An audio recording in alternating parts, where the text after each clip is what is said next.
So on this first chorus, obviously the band was playing kind of a 60s kind of Chuck Berry-ish, if you will, kind of groove thing, but it's pretty intense. It felt good. It has good energy. So I had a choice as the soloist. Do I go with that 60s approach, which is a lot of double stops and eighth notes, that kind of approach, or do I play single lines? Both have good energy, but I chose this time to pay homage to the 60s and go ahead and use that double stop eighth note thing. And obviously it ended up sounding like me playing like the 60s. So that's how I approached that first solo.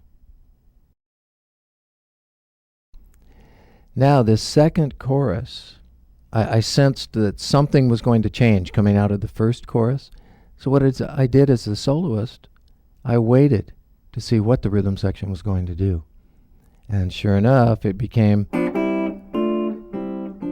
oh, well, that's a whole different thing than this, right? So I'm glad I waited.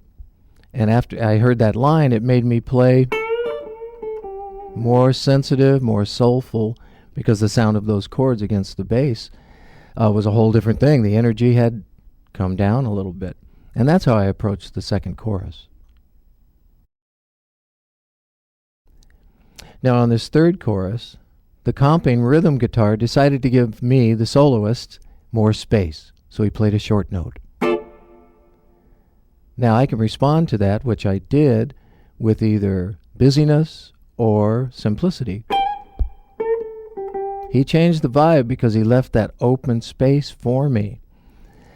And also I noticed that by having that open space and having the comp guitar go back to that, all of a sudden I've got space, but I can play prettiness against it. And on my very last, for the 5 chord going down to the 4 chord, my instinct was, I've played space, I've observed the chords with my solo. I actually went back to the 60s sound. Something like that, and the solo actually had great continuity to it. And that's kind of a good description of those 3 choruses.